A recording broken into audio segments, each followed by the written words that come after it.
Hi there, I'm Tim. Welcome to Tim's Time. Well, a few weeks ago on Tim's Time, you'll recall I was wearing my Mets hat, and that sparked a conversation with some folks. I have the opportunity in my line of work, of course, to meet different individuals, and some folks were asking me about the Mets attraction and the fact that I was a Mets fan and my story, and so I began to tell them, and I specifically remember saying that Daddy was stationed in the Coast Guard. Daddy was in the Coast Guard, stationed in New York, and in the fall of 1973, I said Daddy retired, and we moved back to his home place. And right in the middle of that conversation, I distinctly remember thinking, as you know how you'll think certain things even while you're speaking to someone else, and ever having the weakness of trying to impress people, I began to wonder, should I call my daddy, or should I be intelligent and sophisticated and call him my father? And so right in the middle of the story, I changed. And my father built on his home place, and then I went back and forth, which begged the question in my mind, even as I'm speaking to these wonderful people I'm speaking to, is he my father or is he my daddy? And obviously the question is answered in the word both. He's both my father and my daddy. And what in the world does that have to do with Tim's Time, and what in the world does that have to do with attributes of the Lord or God and approaching him in prayer? Well, just this: to come before the presence of the Lord, to approach the throne of grace is a cliche we sometimes use. To pray is to come into the presence of both our Father and our Daddy. And we need to remember both of those elements of God's attributes, of his person, of who he is. He is our Heavenly Father, our Father, who art in heaven. That has to do with his position and his power and his standing. My father only disciplined me probably 4 times, if discipline is being defined by spanking. Mama was more into the spanking scene. She might get a switch, or she might just use her hand, and she would discipline me on a daily basis, and to talk with me quite often about some of my behavioral flaws and characteristics.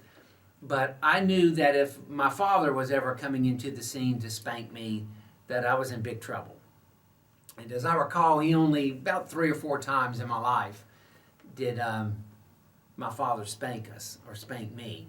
And generally speaking, I deserved it, and it was big time, and it was one of those mama would drop her voice and say, I'm going to tell your father when he gets home and he's going to spank you.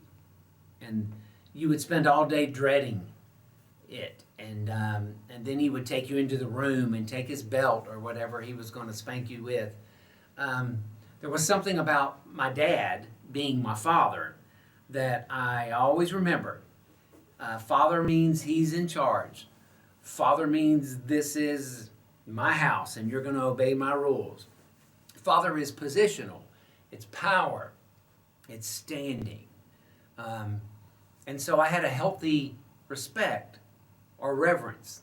The Bible uses the word fear of my father. He was also my dad. Daddy was my friend. Daddy was one who would throw football with me in the yard. Daddy would throw baseball, and we'd sit and watch the Mets together. Daddy was the one who had a silly sense of humor and taught me to laugh, even more so than Mama or my sisters. Daddy would cheat at Yahtzee. Daddy would play games. Daddy was a lot of fun. And he was someone that I miss almost on a daily basis. I miss my father.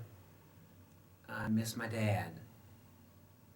And he was both of those things. And so is your Heavenly Father. He is the one that you ought to respect. When you pray to him, you need to remember, he's in charge. He's the disciplinarian. He sees the big picture. He owns the house. And his rules are the rules that set the standard. And so when you approach the throne of grace, you remember, it is only by God's amazing grace that you can come into his presence. But when you come, and once you've experienced his grace, then you have the wonderful privilege of knowing him as Abba, as Daddy, as someone who cares about you, who longs to laugh with you, and who is willing to cry with you. And if you need someone to play football with, he'd do it. He's just that type.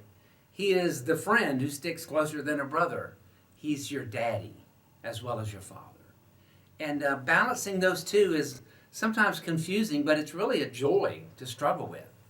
And sometimes I close my eyes and I pray and I talk with him like he's my dad sitting in a chair right next to me. Other times I need the all-powerful sovereign God who can still the storms on the sea. And I pray to my Father who art in heaven.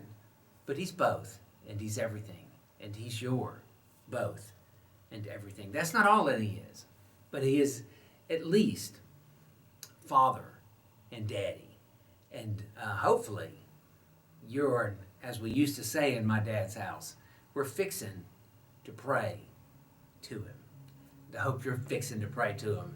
And I hope also that you're fixing to have a fantastic week.